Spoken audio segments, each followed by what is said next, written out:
morning, everyone. This is Kathy Mason from Mason Works Marketing here on Conscious Business Zone with my dear friend, Peter Panagore. Hi, Peter. Hi, Kathy. I'm so excited to talk to you. I always love this because I learned so much, and I think you are one of the most talented people I know explaining mysticism in a verbal way, but also retaining the essence and the feeling of it, because that is an art. So Peter, we got to see each other, and I got to introduce you on stage last year at the IANDS conference, but they cut me out of that recording. Was it really bad?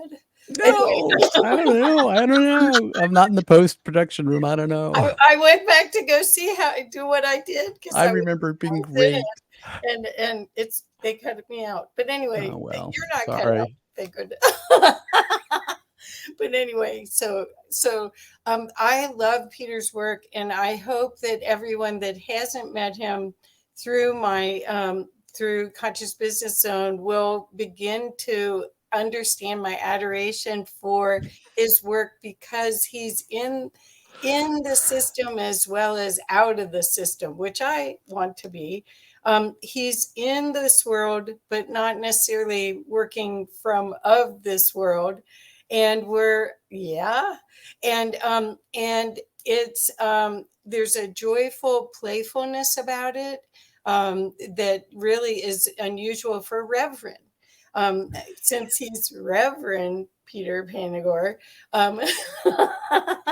right?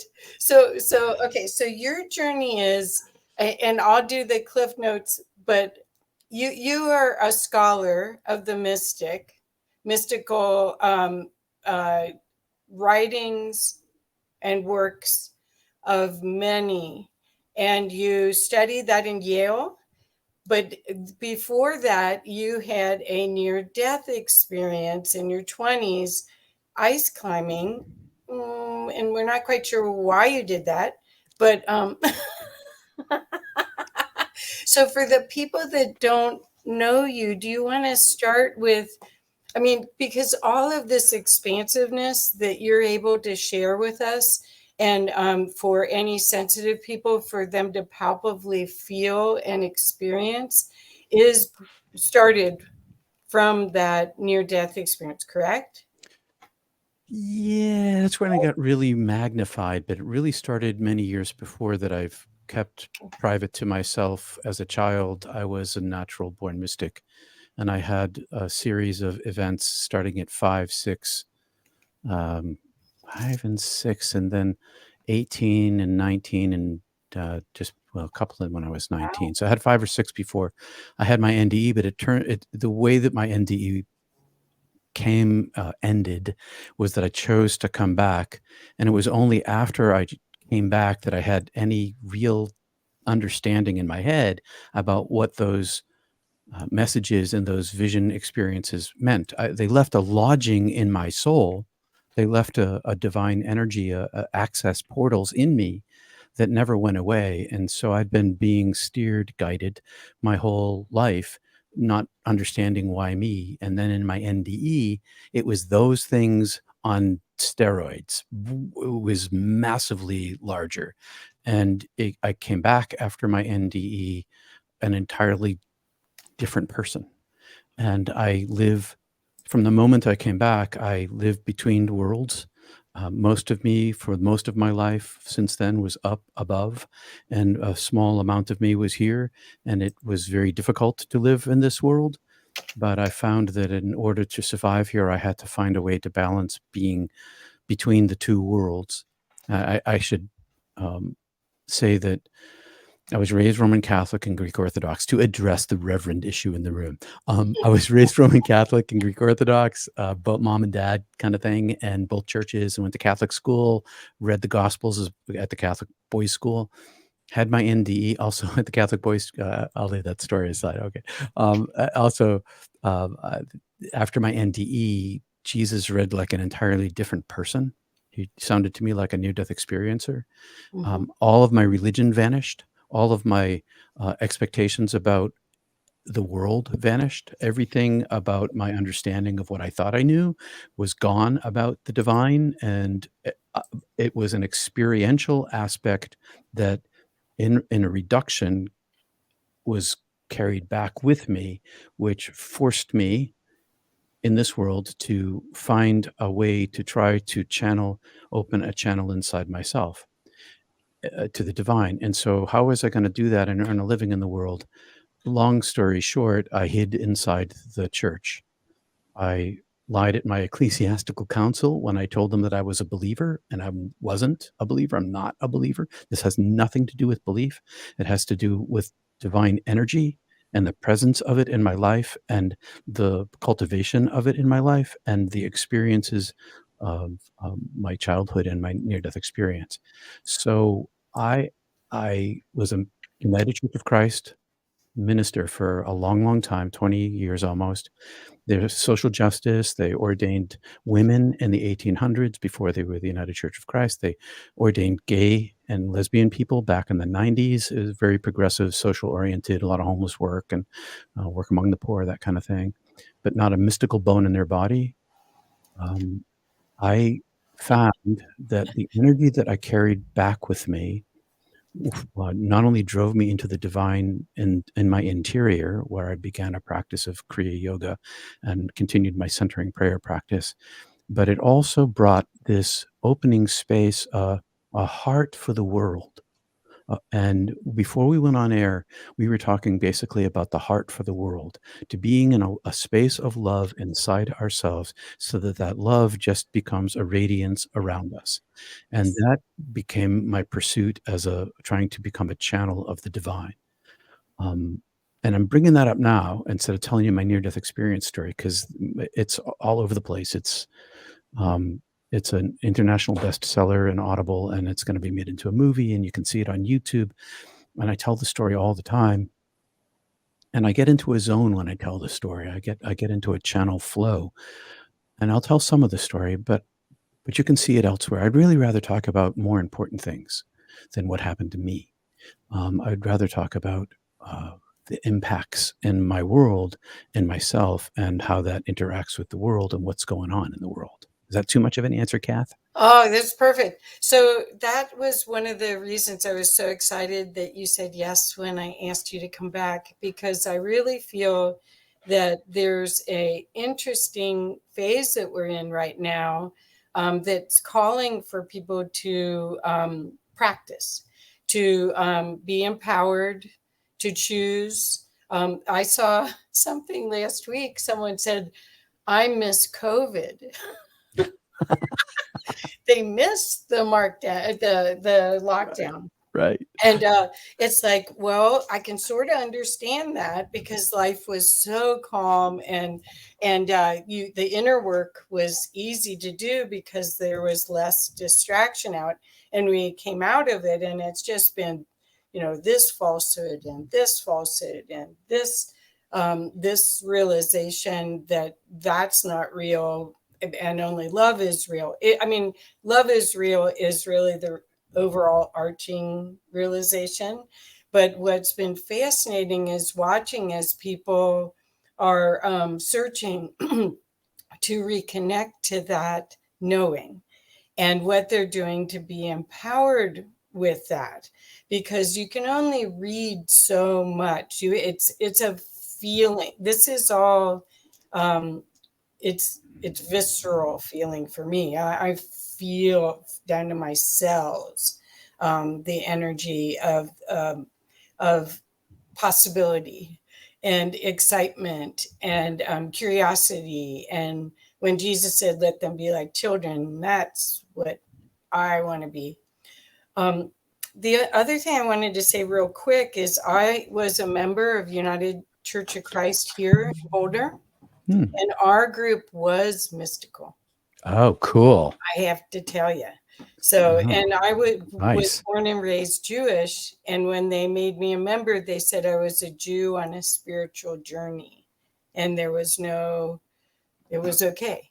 That's cool. Was. So I just want to put a plug. I appreciate that. I up here in New England, the nickname for the United Church of Christ are the Frozen Chosen. And I didn't make that up. Oh, I that is mean, it so didn't great. start with me. Um, That's so but great. they're also extremely generous to their communities. Like Right. extremely, they are a denomination that's boots on the ground, helping people where they Yeah. live. It's Well, pretty great. the thing that I have to say is that all of Western culture is based on the Bible. So I felt, being a parent, that it was very important for me to um, put emphasis on that learning for my child, for my daughter. And she ended up getting a degree in comparative religions and working Mm. for the Presbyterian Church right out of college. And so that all cascaded from that experience. So, but anyway, what we're saying is that this is your direct contact to Mhm. the mystical opportunity does not necessarily have to come through an organized Oh, no. religion. No. And in fact, you're giving your power away in a lot of cases when you assume that someone else has more insight or more knowing than you do. And I want to get to that word knowing, because I love the two words noetic knowledge Uh-huh. and or noetic understanding. It's a transformation of the heart. And you were talking about the difference between head knowledge Mhm. and this feeling presence. And yes, I went to divinity school and I studied mysticism. I've read all these books. I've thought a lot about it, but never once did I ever mistake the knowledge of it having anything to do with the heart of it. They're not the same thing. And that it can actually become, the head knowledge can actually become a preventer from reaching into the heart. All the reason I went to divinity school to study all of these people wasn't to learn about the history of it, or have knowledge about how to talk about it. I went to find tools to use to drive my own self back to heaven. That's what I Yep. went after. Yeah. And all through all the literature, there are tool sets to do this, and some tools were laid in my path, and I picked them up and I've used them for my whole of my life. And the presence of the heart, the presence of the heart, the intelligence of the heart can be cultivated and grown, and you don't need a near-death experience. Thank God. Thank God for that, right? You can meditate your way into this. You don't even have to meditate your way into this. There are other ways to open this up as well. But meditation really is a tool, focused breath and focused mind in any combination. You can be Zen in the art of archery. It can be painting. There's lots of ways to do this. Yeah. But the mental focus with the breath moves the self out of the way. It moves the false self out of the way, and it moves the idea of that I know what I need to know to ascend to the divine, because I don't. Because I don't. The only thing that brings me into the presence is the presence itself. And the only way for me to find that is, and to feel of it, to cultivate the feeling of it, the warmth and the tingle and the energy that comes in and goes out and makes me exist, is to get out of the way of it. And it's shareable. Before we went on the air, you were talking about this person that you met who was radiating this divine energy of love. And what you said was that she didn't let her ego, or something like this. She didn't let her ego enter back into a space where her buttons could have been pushed Right. and her ego re-engaged. Instead, she held her space of peace. And one of the things that meditation can help a person do is to learn to hold that space of peace, to keep the egoic mind quiet, even when in confrontation, even when in the face of people making errors, of, for instance, mistaking head knowledge for heart knowledge. And head knowledge there's no problem with it. I mean, I spent my life in pursuit of it. But it's not the same thing as this. And it can be Right. built. So Sebastian wrote, "We love you, Peter." Oh, thank you, Sebastian. Hi, Thank Sebastian. had to add that. So what we're talking about is a journey to the heart, and there's all sorts of different ways. As Peter said, you don't have to have a near-death experience. But what I love about being part of IANDS, because we just had a Boulder meeting on Sunday, and just a few days ago, that the energy is palpable of the people that have experienced that other place. Now, I haven't had a near-death experience, but I've had spiritually transformative experiences, which is what they call STEs, which is a weird acronym. But anyway, it is. It sounds like a disease, but it does. But anyway, but the thing is that you know that you know, and there is a constant yearning to be back to that space of pure love, pure light, expressing that and vibrating at that. Once you have experienced the beloved, then you want to be that as often as possible. And that takes practice. I don't think I wake up every morning remembering my my experience that happened almost 20 years ago. And and it's visceral, it's everything. And mine was to hold as much light as possible, hold that love, light, that frequency. So that's been my quest. That's why I ended up at IANDS. I walked into a conference and there were 400 people. This year there's going to be over 500. But yeah, but I walked into a conference and I felt like I'm home. They know what I know, and they're practicing it. That was my experience too, Kathy. Exactly that. I felt like I walked through a force shield bubble. I was like, like when a human being becomes a cartoon in an animation, it was like that. I was like, what is this? Like, vibration. In Sedona, you call that a vortex. A vortex, okay. Well, because it is a portal of frequency. Yes, The thing is that it encompasses everyone. There's researchers that have not had experience, but have a quest for knowledge about the experience. Important. And there are researchers like PMH Atwater, who's had the experience, who's still on her quest. Who's on writing her like 22nd book now or something. It's like wild. Yeah, her stuff's wonderful. I think I have her latest book right here. Oh, you do? I want to read it. Edgewalker. She's amazing, isn't she? She is. Yeah, she'll be at the conference too. But anyway, what I wanted people to understand is that this is not guru worship. This is making yourself the portal to that love, and making yourself the recipient, releasing the maybe beliefs or patterns in your life that don't hold the same happiness and joy potential as you want. Letting those go, releasing those, and then welcoming in, because nature abhors a void. It'll come right in, right? Right. That's what happens. It's a natural thing. All you have to do is step aside. That's it. That's the only thing. It's it. Get out of the way. And the more you get out of the way, the more frequently you get out of the way, breath by breath, the greater the capacity grows. Because then every time that you step out of the way, it leaves a grain of a diamond. It leaves a diamond fleck behind, or a gold fleck, and those just continue to accumulate.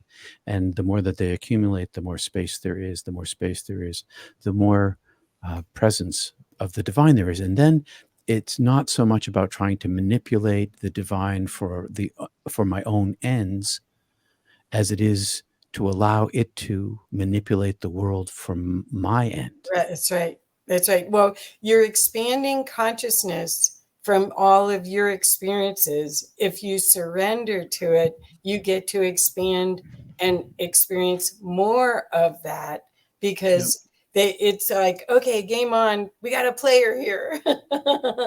And we got a live one on floor B, so, right? And that's what the misunderstanding with Jesus was, that when he said, "To those who have, more will be given," everybody's like, "Oh, well, that's going to be wealth. I mean, I've got the Mercedes, now I've got to have the yacht." And that's not what he's talking about at all. He's talking about this. Right. Is that the emptier, because he's talking about, he also talks about empty vessels. The emptier you are, the more the flow comes. Right, right. So you have besides you were an announcer on TV. Not I had a Not an TV, announcer. What do not you an call announcer. it? I was a storyteller. Oh, I okay. I had 2 minutes every morning to tell an inspirational story to the TV audience, a couple of NBC stations up here in New England.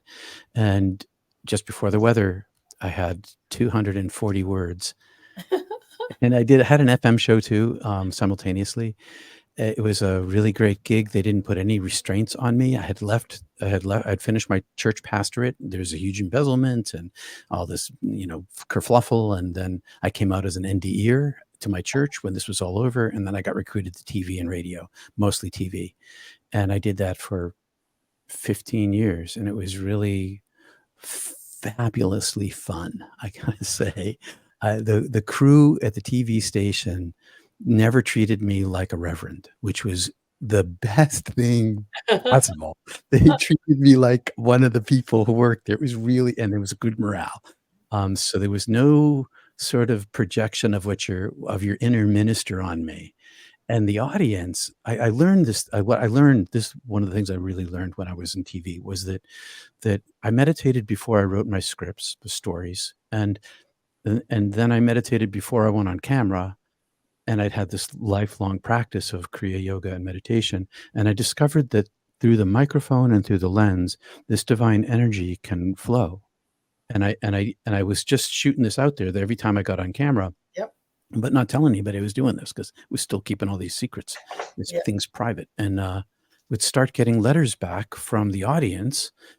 Um, when you come, we don't know what it is, but whenever you come on the television in the morning, our 2-year-old stops crying and turns and watches you.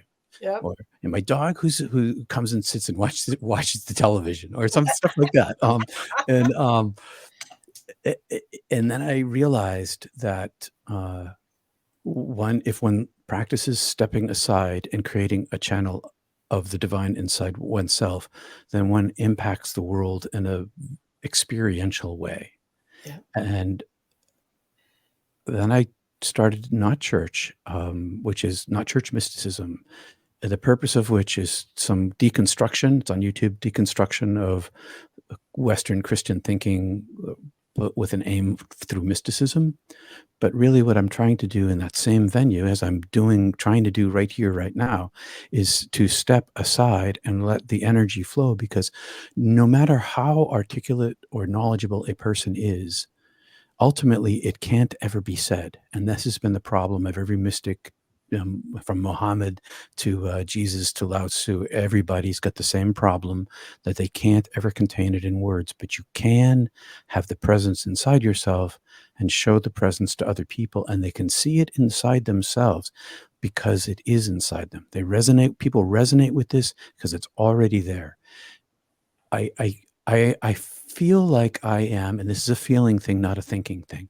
I feel like I am one of many little tiny diodes at the end of a fiber optic cable coming back into the world to radiate this light that is, and everybody's a fiber optic cable with a little diode at the end. I'm trying to share my light so that their light illuminates, and then when their light illuminates, they can illuminate other lights, and on and on and on it goes. And I'm just one guy, and there's lots of people doing this, and it's love and light.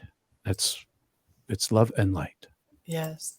The benefit of all of this is the expansiveness of your experience here, the courage that you have.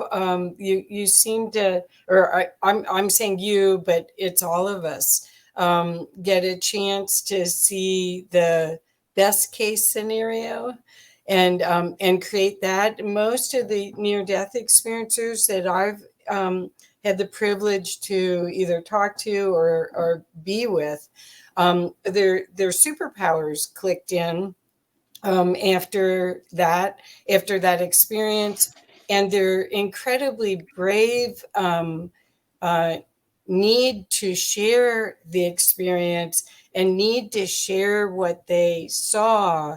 It's almost like they're on assignment to come back to share. Would you agree with that? 100%. That's exactly what happened to me. Yeah. And I feel like if there's a conspiracy in the world, a real conspiracy, it's between medical science and God. And medical science has created this capacity for creating theonauts, sending people are dying, and then medical technology brings them back, and they were Right. like, and there's tens of millions of us, and what we're all bringing back. One of the papers that came out of the Bigelow consciousness study that was published last year, I got the Yeah. name wrong, but there was that 70% of NDErs use two words, love and light. Love and light. And it doesn't matter who you are or where you're from. And everybody has this compulsion. I have a compulsion to talk about it. My whole life became oriented toward talking about it with my mouth. But really, my whole life has begun, and my interior world was trying to get out of the way so that it can talk about itself without me interfering, that the Right. divine flow can flow. And when the more of us that do this, the more of us that come back from NDEs and have this extra kickstart with this after effect, the more we can share, the larger the light is between all of us, the larger the light is between all the people who are sensitive to it, the larger the light is between all the people who have it inside them and don't know it yet.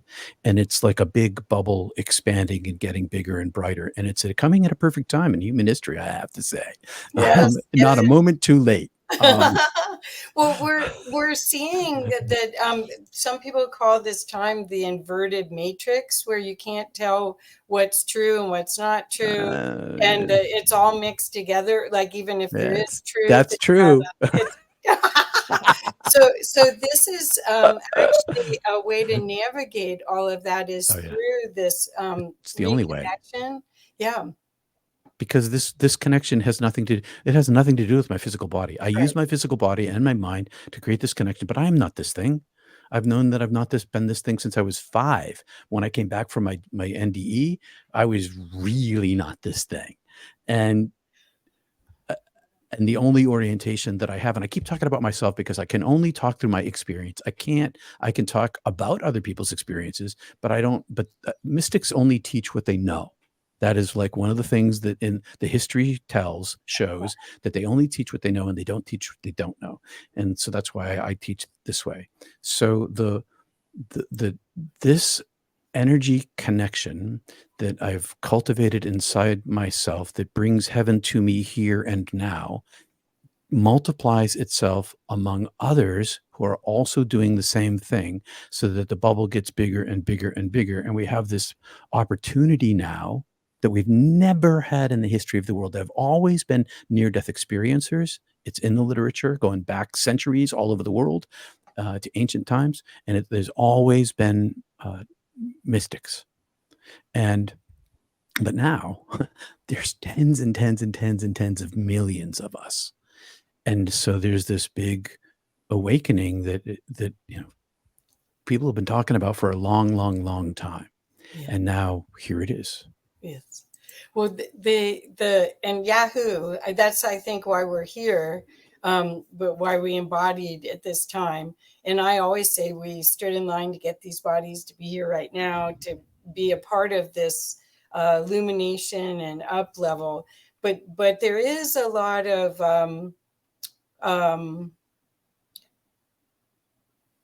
there is an opportunity to emphasize your connection to the divine as part of your daily routine.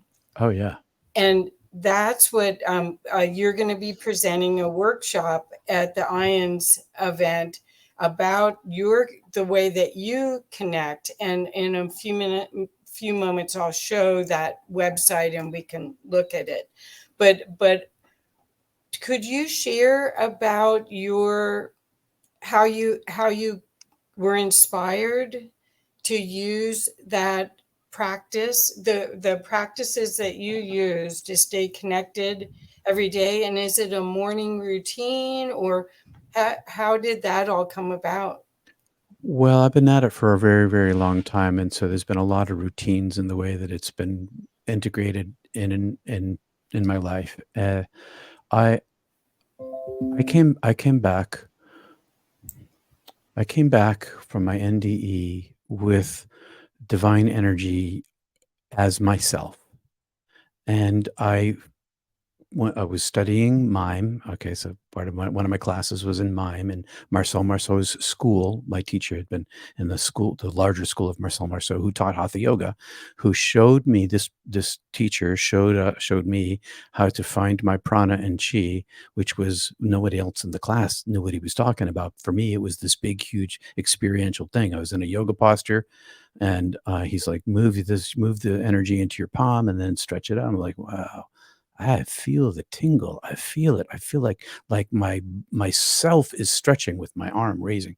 And I was reading the autobiography of a yogi, and I was reading the Yoga Sutras, and I trusted that Kriya Yoga, that I could dig my way back to heaven. So I took my Kriya Yoga practice, which I had to learn on my own. I didn't have any teachers.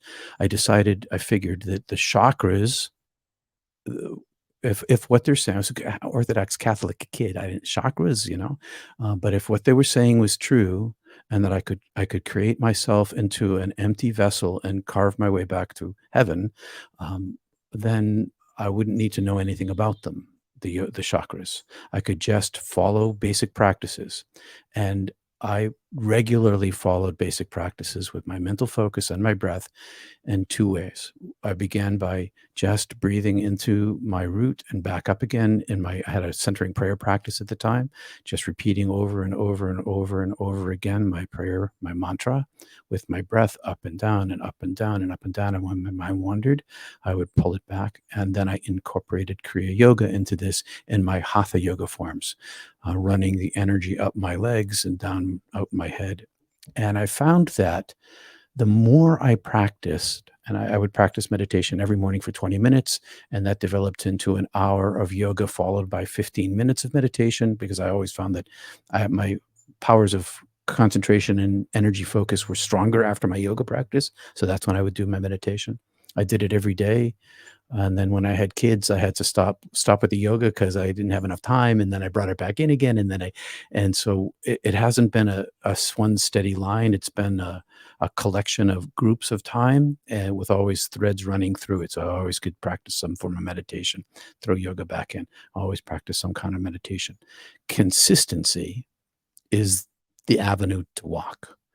Even if it's not feeling like it's working, showing up again and again and again, that's how the practice and the ritualization of the practice develops. And then it begins to feed itself. The more you practice it, the more you want to practice it, because it provides the divine presence over an accumulation of time. So these days, I practice some form of physical yoga twice a week, and I practice my sitting practice more frequently, every day, if not almost every day. And it doesn't take a long time. I'm not looking for, with my sitting practice, 20 minutes a day for 40 years is a lot of minutes. And so I'm not trying to attain anything with it. I'm not after the light. I'm only after being in the present. I'm only after silencing my mind. And the wanting of the being in the presence naturally arises with the silencing of the mind. And I found that by using my breath inside my body, I was able to detect this prana, this chi, and move it around my body, and increase its size inside of me, that allowed me to see more light inside myself and the divine. Um, Practice doesn't make perfect, but it makes possible. Practice makes possible. Do you feel that there's been different like plateaus that, because to go back to that Godhead, or whatever you want to call the spontaneous experience for near death experience, to go back to source is a step. I think it's a step by step awareness. Do you agree that? And do you find that it seems like it's more available? That's all I'm saying. I've been doing this for 20 years or more, or more, actually, or more. And it just seems like everything is so much more available now, and that the beauty, the divine beauty and the perfection is so palpable almost now. I don't know if that's the whole earth is changing that way, or but for people just starting Kriya Yoga, or just starting to do your workshop, and they're curious, their expectation is, I want to go where he went. Oh, you will. Don't you worry about that. Yeah. Yeah, but you won't take the new vehicle, please. Well, anyway, I'm just wondering, are you finding that it is a step by step first, is the first question. Yes, and my answer is yes and no, because Oh, okay. there's definitely a step by step in my interior practice. The more I practice, the larger my space becomes inside myself, layer by layer. The veil is removed, layer by layer, and that is definitely true. And then different steps along my way. So I had an experience post NDE, pre second NDE, that left me with my sacral and solar plexus open between the two, like a tunnel of energy flow of peace. It lasted 6 months after this experience that I had, and then it closed down and I couldn't find it again. It took me a long time to figure it out. And once I did, I could open it up and now had a new tool. So there is definitely a step by step, but no, because one of the things that comes as a result of consistent practice of selflessness, and it's not a guarantee, it's only a possibility, is what the Christians call divine grace, which is the mystical experience wherein you're not causing it. It happens to you. You get taken out of yourself, and you have a full-blown experience of the other and whatever way it is presented to you, and then you're collapsed back and you're shoved back in your body again. And sometimes you don't even leave your body. Sometimes it's just inside your body, and there's this loss of self. Kundalini awakening is a kind of an example of this, inside the body. Those become more probable the more one practices, because you become permeable. You're making yourself permeable. You make yourself available to mystical experience, and not a grasping after it. It's the same rule applies with this as the self. So the practice is to step aside. It's always to step aside and just allow the natural energy to come and flow in. When there isn't a bunch of rocks in your river and a dam on the end of it, you're pulling out all the rocks. And then as this flow begins to flow, sometimes there's a big rainstorm up in the mountain and you get a big flood, and the water comes rushing through you, and you didn't cause it. You're just, your flow is cleaner because all the stones are out of the way, and it just kind of comes of its own. I see.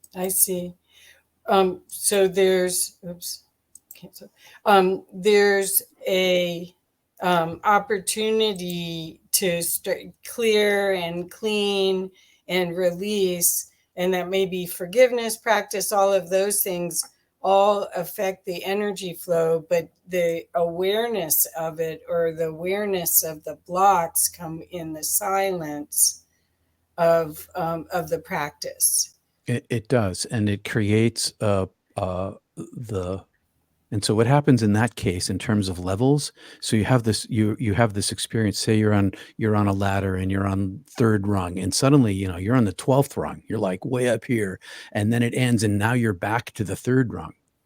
And so it's both of these things simultaneously. Right. So you end up with new orientation, and a new self, and a new desire for selflessness. Yes. And service. Yep. Yep. So I'm gonna pull up the website real quick, and you could talk. I'm gonna pull up just the front first, and then I'll move to the page, the workshop page. Okay. So at the end of August and the first part of September, we have our IANDS. It's August 30th through September 3rd. We have our 2023 IANDS conference where about 500 people will be in person, maybe more, and hundreds and hundreds of people online watching and experiencing these incredible presentations. And Peter is one of the people giving a workshop. That's why I was so excited he could come and talk about it. And let me scroll down to your workshop. Here we go. There's two of them. There's head and heart. So I'll let you talk about head first, and then I can scroll down to heart. Okay. Well, the head is to give some context, historical context for what a mystical experience is. They're commonly called STEs these days, but historically they're called mystical experiences. And there are ways of looking at a collection of mystical experiences to get a baseline for what they are. And we're going to be talking about those sorts of things. And we're going to be examining how your experience, your personal experience, was probably a mystical experience as well. Not yours was for sure, Kathy, but I mean the audiences, and what that means in terms of your relationship to your family and to your life and to the historical record about mysticism. That'll give a context. In the afternoon, I'm going to be teaching Kriya Yoga that I've been practicing for 40 years. The bottom line for Kriya is that when the energy becomes activated inside yourself and you can be in the presence, it becomes your teacher. And once it becomes your teacher, it shows you your path. This is what Yogananda had promised. This is what it says in the Yoga Sutras. This is what I didn't know whether that would happen or not 40 years ago when I started. But this is exactly what happened to me. And so what I'm going to be trying to do, this is the first workshop I've ever given, but I've been practicing on a Zoom group for the last year on a Tuesday, every Tuesday, trying to learn how to teach the techniques that I've self-taught through the use of my breath and my energy based in all of the books that I've read. And I know that it works. I didn't know that it worked. I knew that it worked for me. Okay. I knew that it worked for me a long time ago. I didn't know whether anybody else, because I thought, well, maybe my NDE made this possible. And does anybody even feel it from me? Can anybody even feel this thing from me? I don't have any idea, because in my world, I feel it everywhere. So I'm always feeling it. So it's kind of like every room I go into is the same in that way. And so I was in these yoga classes, and after I had my heart attack, my second NDE, I stopped going to yoga class. And the teacher, who was a friend of mine, I live in a small town. I know we know everybody knows everybody basically. She said, when you come back to yoga class, I said, oh, Sharon, I'm not coming back. Oh, please come back. No, I can't. I'm practicing on my own, which I did for most of my life. And she said, but you got to come back. I said, why do I have to come back? She said, because when you're in the room, your yoga changes the feel of everybody's yoga in the room. This is a radiance that comes out. And I was like, oh, there it is. So finally, now I know that this energy, this practice of selflessness, this practice of getting out of the way of the flow, can physically change a person's experience of their energy inside themselves. And that's what so I spent the last year trying to learn how to teach this thing. And now this workshop is the first time I'm going to do it in an organized fashion to try to give people the tools that they have inside themselves, or add tools to their trick bag in order to access reality inside yourself. Wow. And the little thing that I'm going to tell you right now is this have you ever felt and felt the energy between your palms? That's you. Okay. That energy between your palms, that's you. The palms, they're the temporary thing. This energy is you. And these practices increase this energy and make it flow inside us, and it radiates outside of us, and then heaven comes into us, and then I live in a state of heaven here, which is not to say perfection and the end of my suffering. It's totally not that. It is an experiential presence of the divine and a bazillion synchronicities that happen in my life that the channeling of heaven inside myself allows. And it expands between people and magnifies, as you said in the IANDS group. It's the same energy. Yeah. Yes. So that's what that workshop's all about. It's how to. The first one is like, what is it? And the second one is how to do it. Well, and if you take both of them, you'll get the full package, because the how to, Peter is a brilliant communicator on this mystical energy. And part of my my thrill of being a friend of his is getting to experience that, because I haven't had words. I've felt very insecure about communicating it. I can project and feel the energy. I can project it in a room if I choose.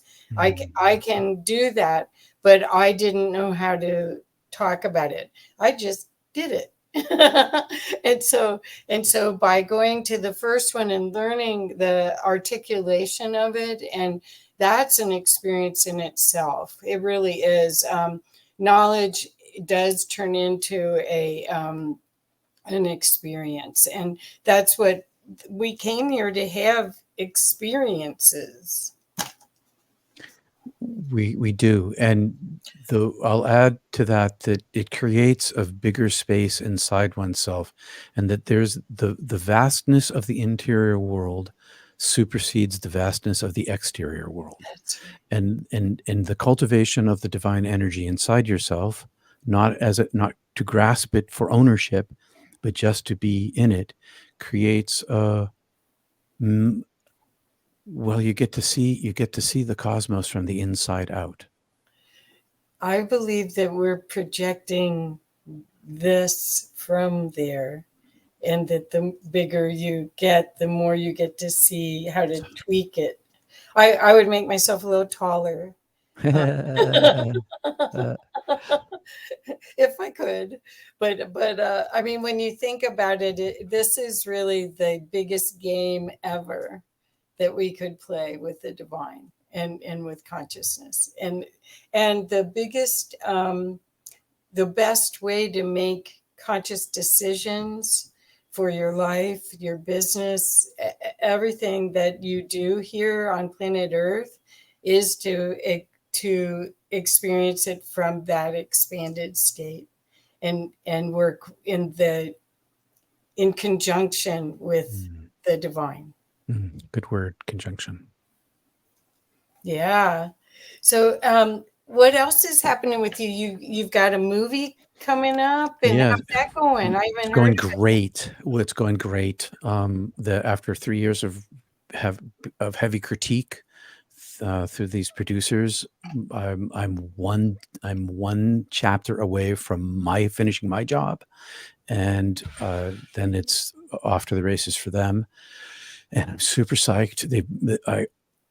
My writing style, my creative writing style, has shifted from simply imagistic to emotional imagistic. And Oh, so wow. the emotional style that they've like hammered me, fire and hammer me into, which is always a good process. It's super helpful. I'm so excited. So I'm going to finish this next chapter probably after the IANDS conference, and then off my book, my 5 chapters go to my new literary agent for my next book, and hopefully we'll get a good contract from my publisher so that I can take enough time off to just write that. Then meanwhile, they'll be getting a script writer, and they'll be moving off in the direction of making the movie. And I have a new contract, so we renewed the contract with additional things. Wonderful. They've optioned my next book, the one that is going to the publisher next, and they added a potential of a sequel, and Wow. they added a potential and/or a streaming series. So all those things are now in the contract. We'll see if any of them come about, but mostly, so the whole purpose of all of this is still the messaging. It's really I learned when I was working in television that the mass market is where it's at. And my not church is definitely not mass market. It's Mhm. totally niche. But the mass market is where it's at. The more people that can talk about this, the more it's in movies and in books and in articles and on TV programs like yours, the more it's like out in the world, the easier it is for everybody to start talking about their own near-death experience. The easier it will be for everybody else to start talking about their own spiritually transformative experience in the public square. And people have called me courageous and brave because I came out of my as an NDE or as a professional person in the church where they don't accept this. Okay, this is not accepted. It's not like my denomination they deny it, and at least in New England, it's that they don't understand it, Right. and they're like, we don't know what this thing is. But the more of us to talk about it in my ex denomination, because I'm no longer a member, the more we talk about it in public, the more popular it becomes, the more chance we have to nudge the world, not only through the energy aspect of it as it grows on its own, but in the social aspect of it, on the social cultural level. Maybe we can begin to nudge the world toward a new way of being human. Because when we talk about the consciousness of the planet, what we're really talking about is the consciousness of humanity. Mhm. Because my dogs and the birds outside my door here, they're in tune because that's what they're doing. They got, but human beings, our world, we're the ones who need the nudge. Right. Right. Perfect. Perfect. Wow. So that's so cool. Well, congratulations on your Thanks. projects. I'm so excited. That's much more expanded than the last time I talked to you. And I am hoping that more and more people will be curious enough to want to understand and experience through your story, the bigger picture, the opportunity to really enjoy this ride. Um, Mm, because there's so many people that don't really see this as a safe place. well, There's two right. perspectives: it's safe or it's not. Yeah. And once you've had these experiences, that takes the not out of it. Well, you can't kill me.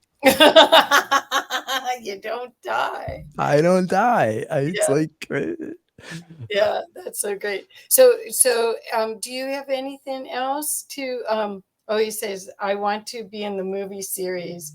So that's what I'm Noel, not. I have no power. that's All what I've I was ceded saying. all It's like, power. who's gonna be you? Oh, I have no idea. I Okay. know that they're who they want, but I can't say. We'll see if that happens. Yeah. But I have no power. Extra, extra. Well, but the opportunity is to spark the remembrance for all the people Yeah, that's right. that have been resuscitated over the past 40 or 50 years that may have had a spiritual mystical experience and wrote it off to being oh, Matt Damon, she said, should play you. I'm too old. He's too old now. This is a 20-year-old, but thanks. That would be fun. He's a Bostonian. I would love to. I'm from Boston area, and I'm like, oh yeah, he'd be perfect if he was here now. That's so funny. Maybe as a kid. Um, May- but uh, but anyway, Maybe. all I'm saying is that the opportunity, because there have been some people have talked about the tipping point of when Mm. humanity is going to awaken, and some people are talking about solar flares and that the photonic energy is going to change, and reconfigure maybe how we hold energy as electric beings. This could be the remembrance, triggering the remembrance to all these people that have been resuscitated, could be the change, right? Well, it could be. It could be the more people that talk about it. I don't. Part of the practice of that I learned from Lao Tzu is that I work ahead. I work without expectation, Right. and so I let science take care of itself, and I work on my own interior, and I know that, and I try to help other people to work on their own interior so that we can all magnify this. So I don't. I can say I feel that there's a much larger energy field here now than there ever was before. Yes. When that tipping point comes, I have no idea how it interacts with solar flares. This is crazy because now we're all getting solar weather on our phones because you have to know what the solar weather is so that if you're doing an internet thing, you kind of get crashed by so that's kind of crazy in the modern world. But yeah, I don't, and God, we could even talk about the magnetars smashing into each other and the bending of time and space. It's like, so some of it's way too big. It's way too big for me. I concentrate on my own temple inside myself. Right. And by bringing my concentration there, I expand in the realm of my world where I interact with people here and my physical and teleported, television world here. That's all I can worry about. Right. And that's just me. Well, you created all of this, so it's perfect. Yeah, I totally signed up for You it. I'm created like, me. He's talking to you right now. yeah, So it's all perfect. Well, we're just hoping that people will go to your YouTube channel and learn more about you. Go and watch previous interviews that Peter and I have done. I've been fortunate enough to interview him, I think, every year for several years now, yeah, multiple times. yeah.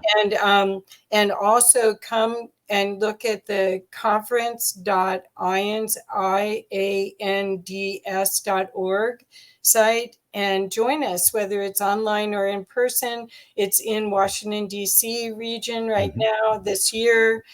This will be the biggest one we've ever had. It's our major fundraiser for the whole year as a nonprofit. And it's the energy is going to be off the charts. I'm feeling the energy. I'm tingling talking to you right now, so I can just imagine It's going to be great. bunch of us get together, and it's like coming home, you guys. Mm. The expansiveness and the opportunity for your personal growth and the love that you are to be revealed is real, and it's doable and it's available. And I hope everybody no, it was conference.iands.org. Thank you, Noel. Oh, yeah, right. Conference. That's right. Yeah, Right. so I'll put it. I had it here. I'll put it again. So anyway, but please, everyone, please, Peter, what's the best way for everyone to keep following you and know, because he is the man to watch. Oh, I'm at peterpanagore.love. I have emails that go out regularly, and I'm at Peter Panagore on YouTube, which is my main location for material production. Right. And it is pretty nichey. It's mysticism, and I work with the Upanishads and the Vedas and the Dharmapada and Christian texts as well. But if you have an interest in deconstructing your childhood understanding or misunderstanding of Christian theology, I can totally help with that. So right now, the last thing I'll say is I've been working with a book called the Peshitta, which is an Aramaic Bible. And Aramaic was the language of Jesus, and it's been declared a heresy more than 1,000 years ago by the West. But Jesus sounds like a mystic in it. Oh, wow. Well, you have to know, the more expanded view you have about all of this, there's a perfection, which is a curiosity almost, but there's a perfection to everything. And your soul is playing it full out. You just didn't know. Yeah, I wasn't sure that after I made the choice to come back, I was like, why did I do that? What was I thinking? Yeah. Well, this is the mystical, touching the mystical, experience the mystical. It's all available if you follow Peter's work. If you read his books, you'll get a glimpse of it.